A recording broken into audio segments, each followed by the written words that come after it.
Welcome, welcome. This is the Plant Your Seeds of Transformation podcast show. I'm your host, Donna Marie Johnson, also known as author Donna Marie. And you can find me over at authordonnamarie.com for all things about me. But the plantyourseeds.show website is where you find out about our wonderful guests, such as Miss Linda King. Welcome, welcome, welcome. Thank you for having me. Thanks so much for joining us. I'm going to include all things about Linda King on plantyourseeds.show, but I want her to also get an opportunity to introduce her own self. Well, thank you, Donna. I'm so excited to be here. And this is my first time on a podcast. How about that? Wonderful. Welcome to the I'm podcast excited. world. Thank you so much. And as way of introduction, I usually ascribe to myself that I'm a speaker. I'm also a facilitator by professional trade. But in my realm of what I do, I am an identity expert. And for me, that is really helping individuals, specifically believers, really to see who they are and how they're showing up. And I usually tag it, I'm helping believers that happen to be frustrated, stuck, or confused with their life, really to get the solutions that they need, to exercise the options that they may have overlooked, but most importantly, to get clarity for their life through that process of rediscovery. Process of rediscovery. I love that. I love that. I know that I'm definitely rediscovering a lot in my own life with the help of the different professionals and family and friends that God has placed in my path. And I'm really grateful for people who have supported me in my journey. I wouldn't be who I am today, and I wouldn't be where I am today without all of those different people. Who has influenced you in that way? Who has helped you to rediscover Linda? Well, much like you just said, there are people, and oftentimes there are places in the journey that God will put you in that helps to start the unveiling. And so if I think about a person or people in particular, it was the people in my work environment when I was in corporate America, and those that were authentic and genuine enough to embrace me for who I was. And you know what, Donna, despite sometimes how we ascribe our enemies and our haters, they too play a part in that rediscovery process. That is true. That is so true. Yeah, we can learn from anybody if we open our hearts and our minds to do that. And even, you can't help but get upset or get offended when you feel like somebody's coming for you. But after you get past yourself, you can learn. Yeah. And I found, Donna, that in those moments, they trigger what I like to call an identity crisis. And, oftentimes we think of identity crises as something that is very traumatic. And to a certain degree, it is, because we are just that important. And my faith has been extremely instrumental in grounding me and settling me. And so when I talk about having an identity crisis, when you look at what that means, it's really saying that there's a situation that has occurred where a critical decision has to get made. And when it comes to identity, I have been confronted with a situation that is requiring me to make a decision. And the challenge is, who is going to show up in that decision? Will it be my old nature and how I've always handled that situation, only getting the same results? Or am I open to this new path, this new awareness, this new discovery that God is trying to show me in that situation? And here's the thing, that I have to choose. I have to make a choice. And very often we choose what's comfortable to us, and we make those decisions based on that, as opposed to choosing the unfamiliar or the unknown path, which is really the path that God is saying, I need you to go down that journey because I need you to discover more about you and how you are really showing up. Being on the journey of transformation Mm-hmm. What does that word transformation mean, so far as from your point of view as an identity expert? What does the term transformation mean? When I think about transformation, I immediately, I'm a believer. So my mind immediately goes to the passage that says, be transformed by the renewing of your mind. Yes. And so I think that is all encompassing. That is what God wants. When the mind becomes transformed, then my decisions and my thought process and how I see what is in front of me cognitively, what what I'm looking at changes. And so the transformation is one that here's the thing. I want to say it's happening with or without you, but it's so much greater when you partake in it, when you allow it to happen, because people struggle to change. And I oftentimes will tell people it's not that they're struggling with change, they're struggling with transition, or in this case, the transformation. It's unknown. And so when I hear that I have to trust the God who put me in it, that he's going to transform me in a better way out of it. When we think of Jesus, Mm-hmm. I don't know about you, but I think of death. Yeah. And when we think of transformation, for instance, in terms of a seed being planted in the ground, that's very much the same as death. Yeah. This little dry, brown, gray, whatever thing, you put that in the ground. Yeah. Essentially, it's dead. And it will stay dead, except for water, light, nutrients, other things being provided to that seed, that dead seed in that ground that cause the transformation. Yeah. Yeah. And just as the way you describe that, Donna, so it's saying then that there are external factors that have to contribute to that growth. And, where that seed is planted, it was planted deliberately in a place for it to have growth. And we sometimes we disassociate that seed means death because it's going in the ground. We just see the end result. We don't understand the process that it had to go through to be what we now appreciate and value today. So it was looking dead, but it didn't stay that way. Jesus looked dead, but he didn't stay that way. No. Parts of our lives may look dead, but God has promised that doesn't have to stay that way.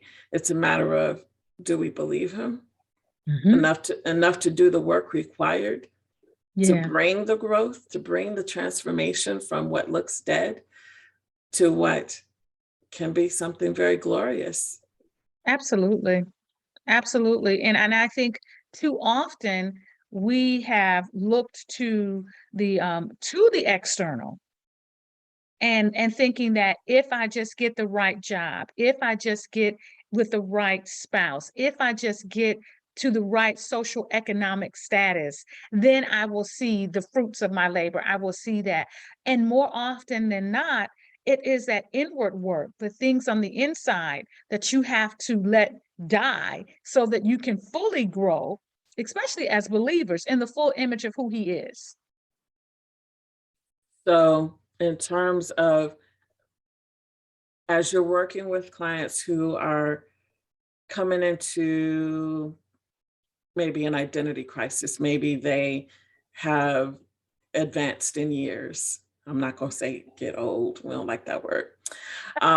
They've advanced in years and stuff around them looks a lot different. Maybe their kids are gone, maybe they have grandkids now. Maybe they're completely alone. Maybe they've gotten a divorce. Maybe the people, somebody or some people close to them have died, which unfortunately a lot of people have gone through on a much more a faster pace over the last couple of years, few Yeah. years. Maybe they're facing a crisis in their identity because so much has changed, so much has died. Some people have literally died. Mm-hmm. How do you support people with understanding their transformation process now that they are in a crisis, an identity crisis?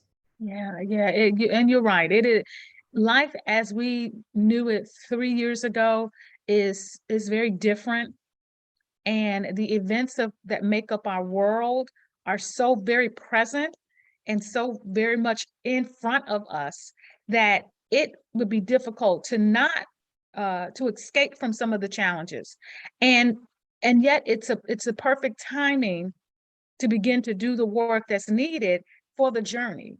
And so oftentimes I do encounter people that are in this influx, this transition of being transformed, and they're not fully aware.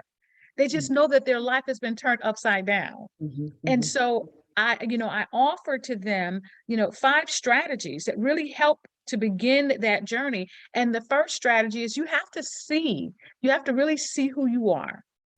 You have to take that time to be in the presence of someone who designed you, a God who knew that you would be here, and begin to ask him deliberate questions. Who am I? Who have you called me to be? All of the variables, the externals around me have changed, but the one constant is I'm here, and God is saying, and so am I. You have to do the work of seeing who you are in light of everything that you've experienced. Why are you here? And do that work and begin to ask God to show you who you are to him. How does he see yourself through the eyes of God? So for someone who might not be fully aware Mm, of who made them, mm, how do they get in touch with understanding how he sees them if they are mm. not even they're not even really aware of that? What can lead them to getting in touch with him? Yeah, that's a valid question. And I've always said, Donna, that there comes a time in our life that we are going to be confronted truly with who God is, whether it's in a time of crises or in a time of grief. And I have found that he shows up in our life to show himself. And I think that we have to help people to see those moments when God is showing up. God can show up on Instagram. God can find you on TikTok. He is so willing to be transparent. I think the challenge is we have to we have this phrase now we call be woke. I think people have to recognize that there are circumstances that they're confronted with, that God is knocking. And so oftentimes I have told my clients, I said, you're rushing around, you're everything to everybody else, you're fulfilling all of these roles in everyone's life, but you are still unfulfilled. And you thinking that, well, this is just life, this is the way it's going to be. That is not God's plan. And so it is helping people to see that there is something greater. And take that time. I've told my clients, I said, look, you need to take time alone. If that means going and sitting in your car and just sitting in that car and getting still and asking God. Thank God for cars. That's the best privacy on earth when you have a busy household. Okay. Yes, ma'am. Yes, ma'am. And sometimes God can show up in other people. Absolutely. He can he can make an appearance through a little Oh, child. yeah, yeah, He can make yeah, an appearance through, let's say, for a person who is busy rushing around doing stuff, he can make an appearance through the cashier. He can make an yes, appearance through a janitor mopping the floor. He can yes, make an appearance through a teacher, let's say a professor. You Yeah. know, I go to a Christian school. Mhm. I'm enrolled at a Christian university. And one of the things that I love the most about it is that my teachers have the freedom to pray with Mhm. us, to pray for Mm. us, to send us scriptures to encourage us. Mm. Not all schools are open to that, okay? Yeah. Not all teachers have that kind of freedom. And so Mhm. I'm really grateful for that because God has used my teachers in great ways to help me. Wow. And I'm really grateful that he led me to choose on purpose a school Mm. that was a Christian school because they weren't the first ones to respond to my application. The first school Mhm. to respond to my application was one of those big ones that does a lot Wow. of marketing and you see them on Uh-huh. TV all the time. They Uh-huh. responded it was probably less than 24 hours. Wow. Something in me said, hold up, just wait. Mm. The other school, the Christian school, responded within about 24 to 48 hours. And I was Mm. so grateful that I waited because something in me just said, you need Wow. this. You need Wow. this. And at the time, I didn't know how much I would need them because Mhm. that was a year before I had to slow things way down because of family Mhm. circumstances. And, you know, if I had been at the other school, Mhm. I don't know if I would have had the grace that I had from this school to be able to get my stuff together, regroup Mm. because family stuff was interrupted and regroup and slow down and just take it slower to finish. Um, Mm. so Wow. that's where God showed up for me through those people. A lot of times people who are having um, what we call come to Jesus moments with Mhm. themselves. They realize you were talking earlier about how sometimes people are just so busy. And specifically women, okay, Mm. specifically Yeah. women, Black women, we Yes. taking care of everybody else, Absolutely. not properly taking care of our own selves, not Mhm. necessarily because we don't want to take care of ourselves, but because sometimes we just really kind of don't know how.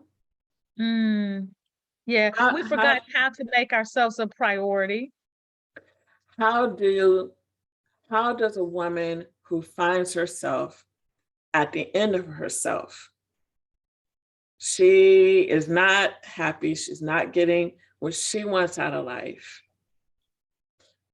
how does she regroup and start to still love people, still take care of people, Mm. but while also taking care of herself? What are some tips that you would give to that kind of a person who wants to do better for themselves?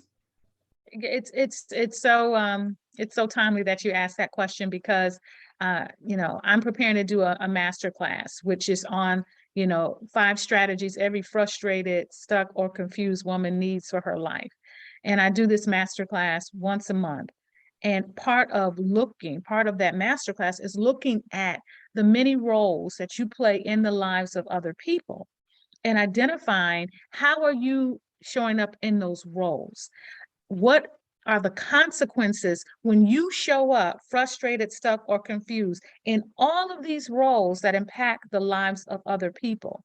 Because I think it's important that that we as Black women who are busy and occupied and not and low prioritized in our life to start to think about how am I showing up in them and the consequences. The tension between you and your spouse is not just because you're angry, it's because you're tired. Your inability to connect to your children is not because they're teenagers. It's just that you are so busy doing that you haven't done the work that's needed to develop that relationship with them. And so for me, it's helping them to understand the detriment of the consequences. And then a part of the strategy is not just to see who you are, but to confront yourself. Confront how did you get there? And I've had people say, well, you know what? It's only me. I'm the only person. I'm an only child. No, but is it that you refuse the help of other people? Is it because, to coin your phrase, they're stuck in the toxicity of perfectionism? Because more times than not, the circumstances that we find ourselves in, Donna, sometimes are a direct result of the choices that we've made that are driven by unrealistic expectations. Mm-hmm. Mm-hmm. Mm-hmm. Yeah. Very much, very much, very much. Mm-hmm. That Mm-hmm. unrealistic expectations piece. On that note, let's talk about, so in the world of the South specifically, in the Southern Black community, this term Black excellence is discussed a lot. Um, a lot of a lot of it is very good, very good. It brings out the best in us, brings out our best people, the people that represent our communities, the best. Yeah. Okay. But what happens when that's misinterpreted? Mm-hmm. What happens to the young, Black, strong Black woman who has misinterpreted Black excellence? Like, how can she misinterpret it? And how can she know that she has misinterpreted it? What do you think about that? Donna, that I don't know. Our culture, I love my culture. And we just have such a knack for developing colloquialisms and ascribing so much meaning to them. Grinding, hustle and flow, be woke, all of these things. And I think in some ways it is designed to give justification to the momentum that we feel that we need to be in, and putting a label on it. Because if you think about it, the word excellence can be very subjective. And then you add Black excellence to it, it can be shrouded in a misperception of what is truly excellent.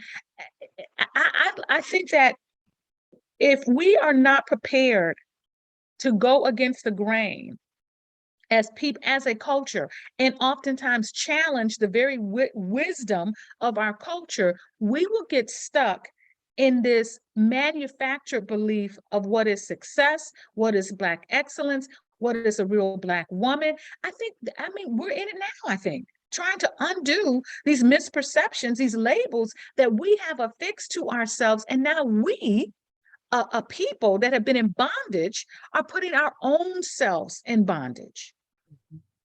I don't believe in the hustle and flow mentality. God didn't call us to hustle and flow. Hustle and grind, excuse me. I believe God called us to grace and mercy. So when we talk about Black excellence, excellence defined by whose standard of excellence? Because I'll be honest with you, Donna, people probably would have not subscribed to the notion that I achieved Black excellence because I was driving a 15-year-old car, and I didn't have the latest and the greatest shoes. I didn't have the red bottoms, but you know what I did have? I was debt free. Mm-hmm. Hey. I had my own business that the Lord blessed me with. There My you go. bills were paid. Mm-hmm. I wasn't in the corporate grind that was misdiagnosing my true potential and my true worth. Mm-hmm. I like that. Come on. Misdiagnosing. Come on. And so would you say that sometimes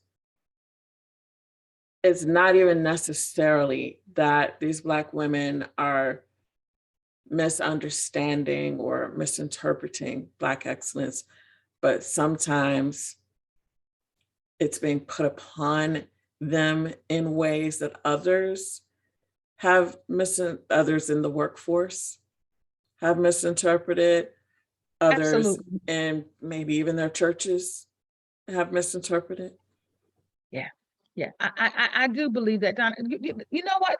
I think that oh my goodness, we have, we have such a legacy of work and labor. It is ingrained in our DNA from the blood of our ancestors. The challenge that I see when we talk about these terms, Black excellence, is that we're working in the wrong field. We're working on the wrong things. You know, you talked about the seed going in the ground and that there are external factors that have good intentions. There are sometimes there are seeds that are planted on the wrong soil. And we know what happens when seeds that ain't planted on the right soil. We know what seeds happen when they're planted on stony ground. Those roots don't get to develop properly. They don't. I feel like we're dealing with a segment of our people that their roots are not fully developed. They're on the wrong soil. Absolutely. Absolutely.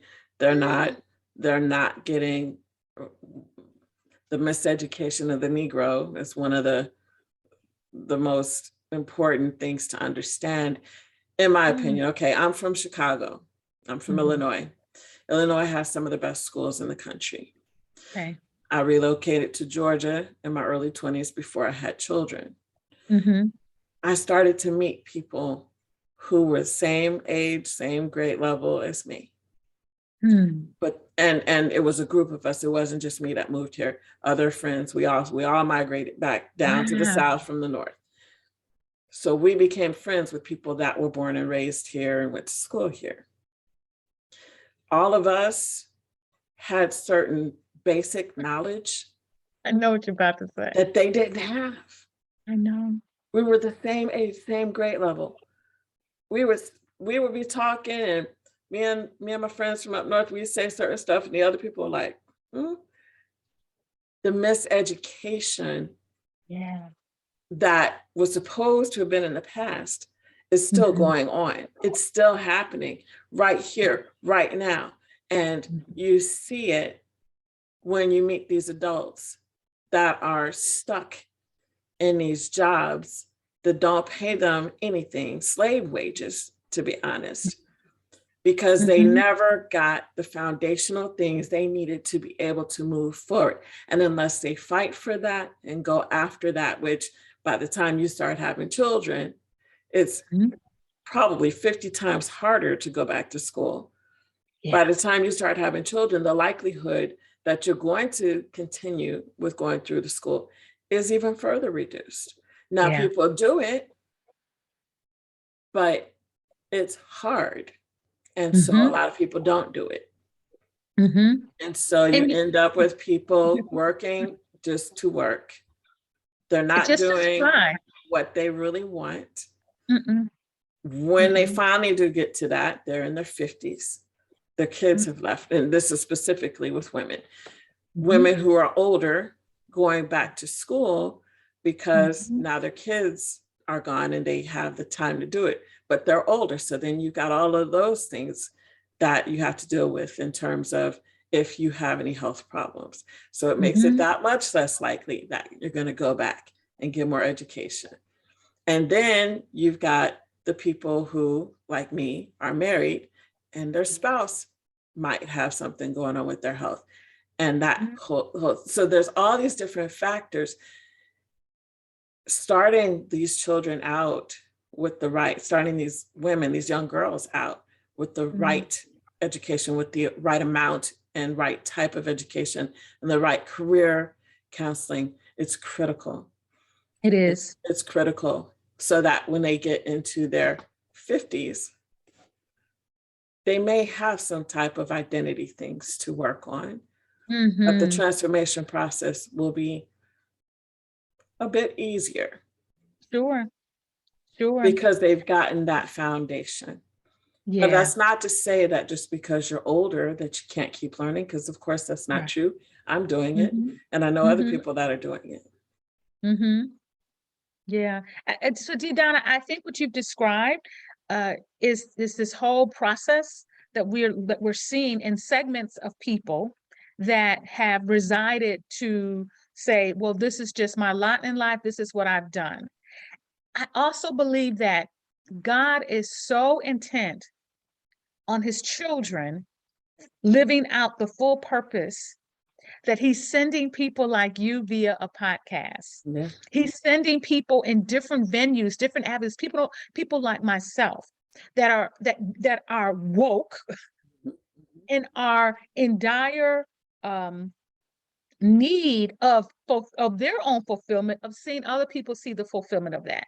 Yes. I believe that God is so intent on his people understanding that I have something greater for you, just like anything else with what he has for us. He's saying, if you seek me, you will find me when you search for me with your whole heart. Yes. You know, Yes. and so he's planting people like us in this atmosphere to give people opportunities to say, hey, the abundant life is still here, Yes. because that's what I wish for you to have. Yes. Now, you still have to do some work. You still have to get out of the boat. You still have to believe and trust me. But the common denominator, it's through him. And keeping our focus on him. Yes. And yes. let's say, for instance, let's say that a person decides that they're going to change their career. Mm-hmm. But all of their family, their mom or whatever, think they're crazy. Mm-hmm. How can they move forward? Can they move forward knowing that the people that are closest to them don't get it? What did he say? You're going to have to say, mother, father, sister, brother. This path is not destined for everybody to walk with you. It is not. God will provide those who will nourish you, who will water you, who will give you the seeds. And I think that's the challenge, is that we want to hold on to the familiar. And the familiar, the family, the friends, the network, and at the cost of our future, at the cost of the future self that God has ascribed for you to have. People make a choice. So yeah, my family, my friends think it's crazy. But what do you think? Yeah. You know, what do you feel in your knower, in your spirit? What What's is the tugging at Lord? you? What is the Lord Yes. showing you for yourself? What do you want? Yeah. Sometimes as women, we're trained to ignore Mm-hmm. what we really want. We do. We're trained to go with what everybody else says or thinks or wants for us. And we're trained to ignore what's in our own hearts. What do you say to a woman who is struggling with that?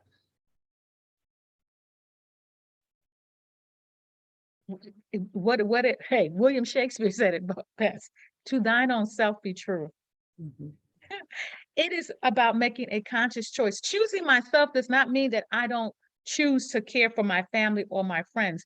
Choosing myself is saying that I am going to be a better person to my family and my loved ones and my friends when I choose me. I think in some regards, women are continue to devalue who they are. I feel like, Donna, sometimes it's the pendulum is one extreme or the other. Mm-hmm. That's true, because the devil wants to keep us confused.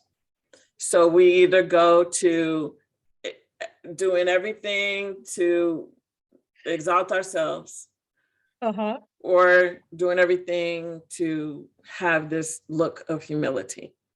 Yes. And either one of those can actually be pride, because you're so focused on other people on the one hand that you're ignoring what the Lord is putting in your heart. Or on the other hand, you're so focused on yourself and not wanting to feel proud that you're ignoring what God put in your heart, because you have this myth in your head that if you are good at something, that, you know, some people are conditioned by other people. Unfortunately, it's a very negative, toxic thing, conditioned by other people to believe that if you feel good about yourself, if you're good at something, that that's prideful. What do you say to those people? First thing that I teach in my workshop is, if you don't know who you are, let me tell you who Jesus said that you are. That you are the light of the world. That you are like a city. that sits on a hill, that you are a light. And when you are a light, you don't take a light and put it under a basket, but you put it on a lampstand so that that light can do what it's supposed to do, which is to give light to everyone around. And when they see your good works, they will not glorify you, they will glorify the Father. If we don't embrace the fact that we are the light, and that vain humility, God gets no glory out of that. He gets no glory out of that. We are meant to be the light to the world and the places that we're in.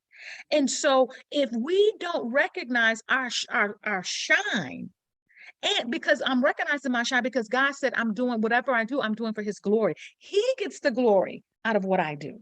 Yes, yes, yes. A lot of people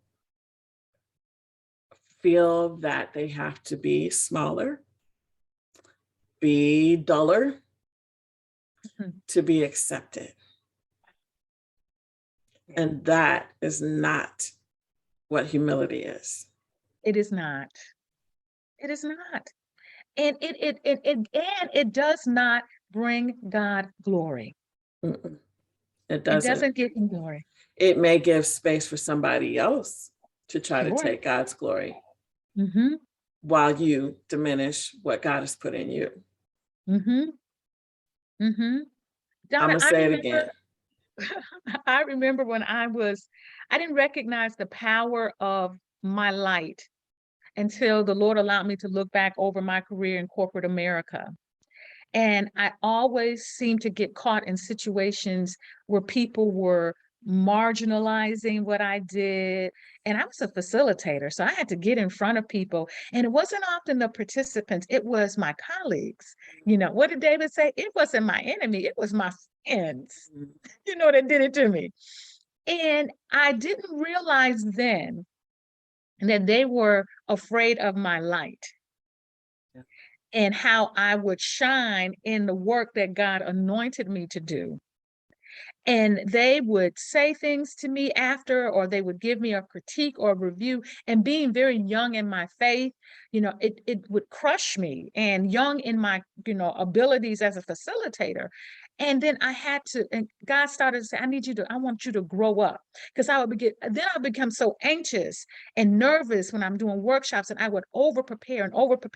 And finally, one day, God just said to me, he said, you know why you're nervous? He said, because you're trying to do it. I need you to make room for me in that room. Yes. And when I got that, Donna, let me tell you, I tell people that what God is calling you to do, either you're doing it already, or he's going to make you fit to do it. And in that process, I was doing what he called me to do. And it allowed me to say, I'm not going to be afraid to shine.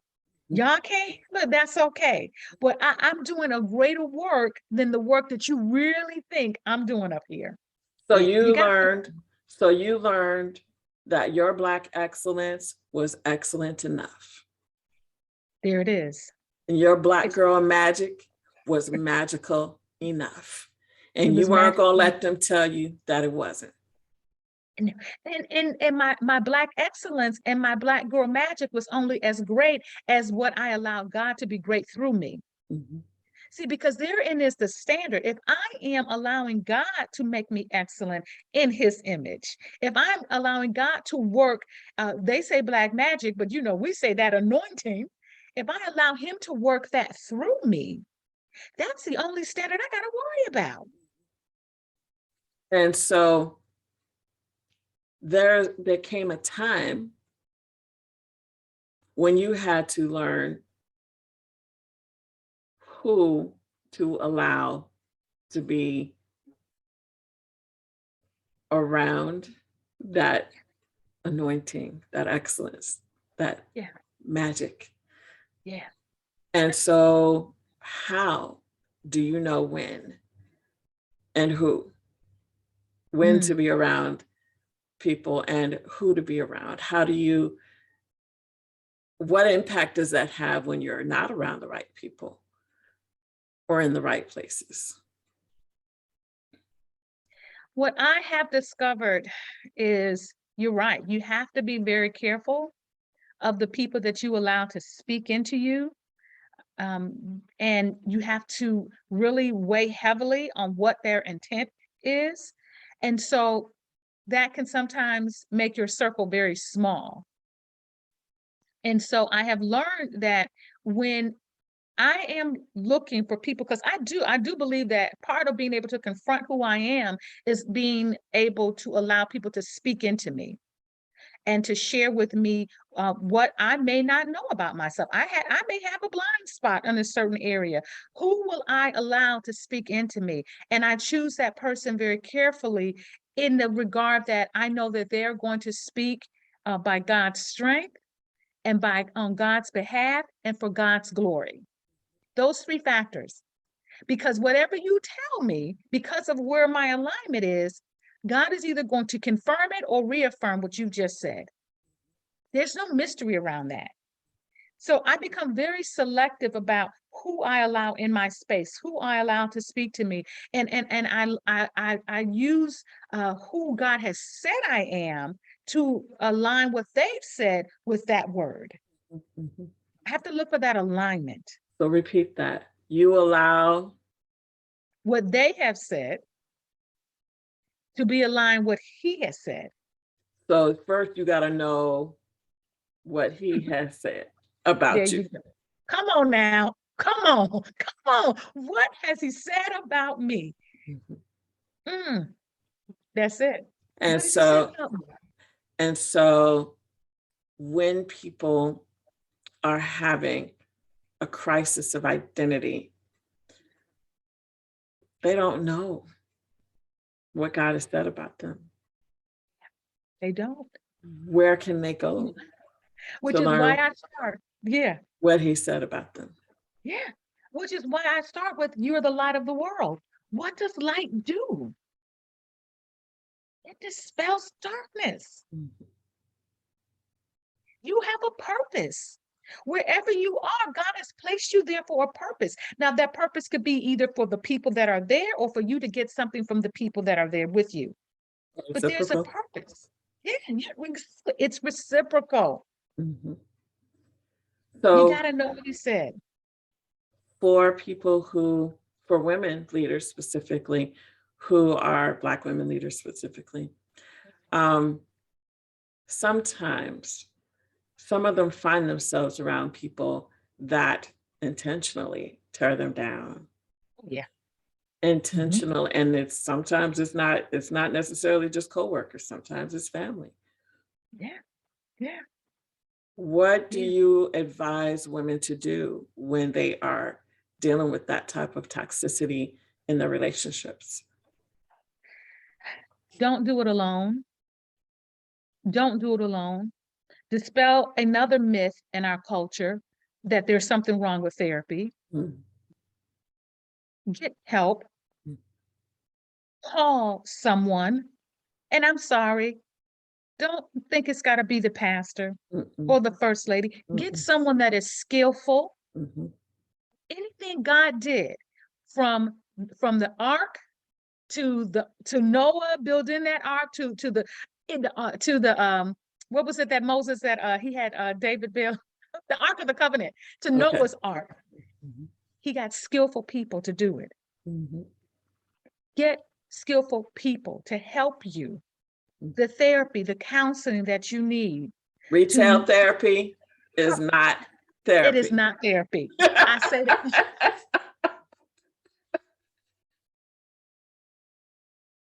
That is the therapy that our people tend to gravitate towards. Retail therapy, social entertainment therapy, travel therapy, and you doing all of this and you still broken. Broke and broken. Compounding your brokenness with financial brokenness. There you have it. There you have it. Yeah. Yeah. Get help. Get help. A lot of people are now coming out and disclosing their mental health issues and telling people, hey, I'm not the hero that you think I am. I'm just a human just like you. And I went and got some help from a professional therapist, a professional psychologist, or psychiatrist. Yeah. People And need to do that. women have been jumping out of windows at the top of their game in their industry as models or pageant winners. Yeah. These are considered to be the most beautiful, most talented, most successful women in the world, ending their lives because they didn't get help. It's not worth it to leave your family in shambles because you didn't know that it was okay to get help. Yeah. Being that strong Black woman label, sometimes it can backfire on us because the enemy then wants to make us think, oh, you're weak. Mm-hmm. Mm-hmm. And God, come on. Jesus said that you're weak, but I'm strong. He said, take my yoke upon you and learn of me, because my burden is easy and my yoke is light. Yeah. He didn't want us to have to carry the burdens by ourselves. And so that's one of the most important things to understand about toxic perfectionism. Mm-hmm. Yes, He absolutely. never intended for us to be burdened down like that. And some religious circles really teach the opposite of that. You're right. Yeah, And you're absolutely right. and we have to let it go. We have to let go of these myths, these big lies that the Yeah, enemy has us believing because we've just been listening to other people who don't know nothing. And we got to go find people who do know some things. and there it is right there, Donna. We have to go and find, we have to do the work. Yes. People are so quick to want to cast stones at the church and pastors. I'm sorry, you have to do your work. Yes, yes, yes. You know, And he didn't say church work out your soul salvation. He told us you got to work this thing out for you. yes. Yeah. And there are some churches that do have some good counseling. That's good and it's sound counseling, but you still need to check their credentials. Don't just assume because you see them standing in that pulpit or praying or whatever that they would be appropriate. You got to do your due diligence and make sure that they are credentialed, that they're educated. Sometimes people need to go expand their education. Sometimes they may be good in one area, even with a certain type of therapist, they may not be appropriate for you. You know, for instance, I went to a therapist that was not a Christian for a while because that's what I could afford at that time. It did not help me at all.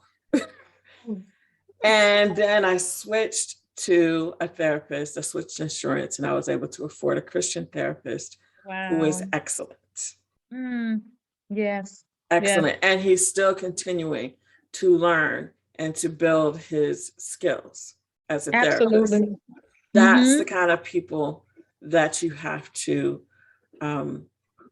look out for, people who are continuing to learn, but also people that are credentialed, not just necessarily in a general wide space, but in a niche. Like if you, like for instance, I'm a caregiver. There are certain therapists that specialize in helping caregivers. You know, I'm a Black woman. There are certain therapists that help Black women that are, you know, they really understand the things that Black women go through, such as trying to come out of this toxic perfectionism thing. Sure. There are certain therapists that use a coaching style. Some therapists just sit and listen to you and deal with the mental health stuff. But there are therapists that will do that, and they'll teach you how to set goals and pursue your goals. And that's what coaches do. Coaches help you pursue your goals. So Linda, I just want to make sure we have an opportunity to share a little bit more about what you got going on. You mentioned that you got some things coming up. So tell me more and share everybody what your website is, or Instagram, or, wherever you want them to come and find you. Oh, absolutely. No, this has been awesome. Every month I do a masterclass, a virtual free masterclass, 5 strategies for every frustrated, stuck, or confused woman. And it's just looking at the very things that we talked about. You can find me anywhere on Linda King, Your Identity Expert. That's Linda King, YourIdentityExpert.com. You can find me on Instagram, Linda King, Your Identity Expert. You can even find me on TikTok, Linda King, Your Identity Expert. So I'm trying to be as accessible as possible. And I absolutely love your Instagram. You post thank the you. best, the best. That is just, you just rocking that Instagram. I really enjoy. Thank you. I just want to let everybody know that, where this conversation isn't to beat anybody up about your past choices. This is to encourage you that you don't have to stay. You don't have to choose to continue to stay there. You can choose something else. Yes. Our purpose is to help you see how and why you should be planting your own seeds of transformation. Nobody can do that for you. If you want something else deep in your heart, if you know you're not satisfied right now where you're at, if you believe that you need therapy, you need to get therapy.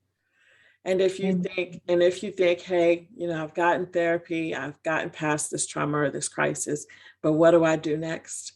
That's when you go to a coach. A coach can help you to move forward. And Linda, are you considered a coach? I am an identity expert. Okay. And I do referrals to coaching. Okay. I really see myself as just helping people to get that consciousness and then point them in the right direction. And the other option, a lot of people are ready for mentorship. That means that they're ready for somebody to come alongside them and partner with them to talk and to gain wisdom from not just a mentorship relationship. Doesn't have to be one-sided. It doesn't just have to be the mentor giving you advice on what you can do to be like them. It can be two-sided. It can be a reciprocal relationship, and you can help each other. So if you have a friend that is like-minded, they're growth-minded, they're transformation-minded, they are doing their work, you can come along each other. You're both doing your work. You can come along each other and support each other in the ways that you're strong. It doesn't necessarily have to be that you hire a coach, but if you do want to hire a coach, I'm a coach too. And my goal is to support women who are doing remote work, doing virtual assistant work, because often they are not provided with transformational benefits.